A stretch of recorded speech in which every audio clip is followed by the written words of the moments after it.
I'm Noah Peacock, and today I'm going to be talking about the overexploitation of aquatic resources, which I feel is actively degrading our essential ecosystems here in Florida. Now, this includes fish, invertebrates, and a wide variety of organisms like corals. Now, fishing itself is not considerably harmful. It's the effects on food webs and general ecology that threatens our marine welfare. It's the demand for seafood and the fact that people are harvesting more organisms than are sustainable. Some may believe that fish populations will naturally replenish themselves. However, this can't become feasible, and as a result, not only will species experience a dramatic decline, but so will the symbiotic relations. Popular game fish like grouper are crucial in maintaining algal overgrowth on the reefs, and a foundation for life on our oceans, which we can no longer preserve.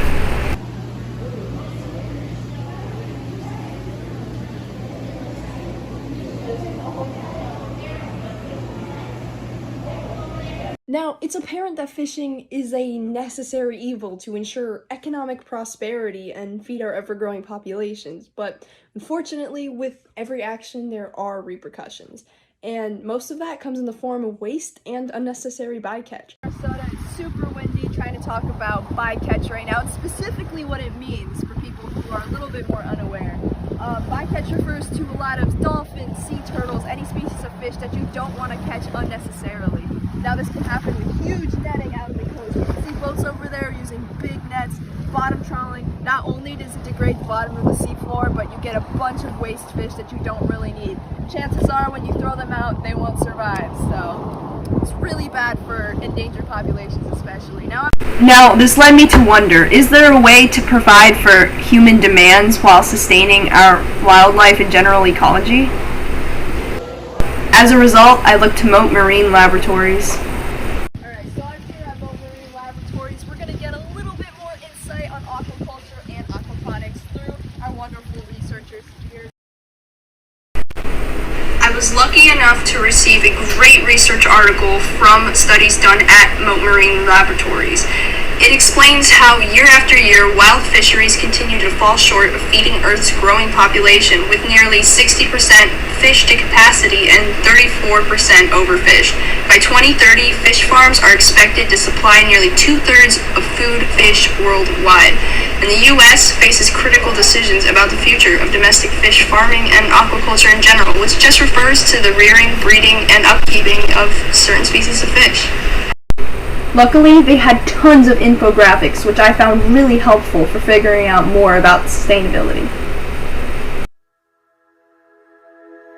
Below, there's a whole list of animals that have been born and raised here at Mote using aquaculture. Now I'm so excited to introduce a viable solution provided exclusively by Mote Marine Labs in Sarasota. Sustainable, land-based, recirculating aquaculture methods, looking at ways to be able to use as little water as possible and to be able to filter that water so that we can reuse it over and over again. Why is this important? If you think about that, over 90% of the seafood that is coming into this country is raised in some areas of the world that don't have the highest standards of environmental controls. It calls into question not only the quality of the seafood that we're bringing in, but also the impact of those aquaculture operations around the world. We really focus on trying to unlock the methods, the mysteries of how these animals are able to reproduce or grow in nature and try to make that environment here in the laboratory. Feed that ever-growing population is through aquaculture. It's aquaculture for the 21st century. That's what we're doing here. Wondering, why should I care? I know all this knowledge about fish, but why does it pertain to me?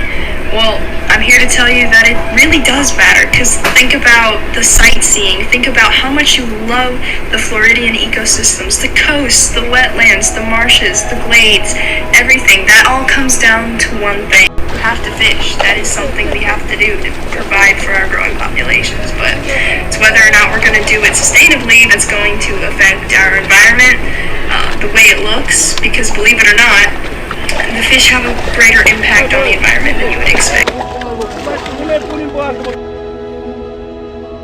You may also also be wondering why it's so apparent that we use aquaponics and something that reduces, reuses, and quite evidently recycles nutrients back into our environment. It's simply put to the fact that we don't have very much sustainability when it comes to aquaculture and fish farming in general, because if you think about it, most facilities are overcrowded, packed with fish, there's crap everywhere, and none of this crap or deterioration, detritus, is going in the environment. It's all staying in there and having to be drained out and causing, eutrophication somewhere else, which is also not great.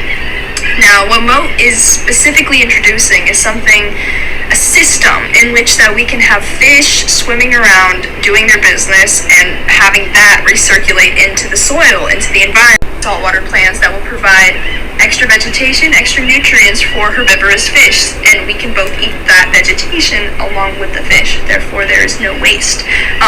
This will allow us to use as least water as possible, least nutrients as possible that we have to manually put in, and it's overall the best option for our seafood table experience.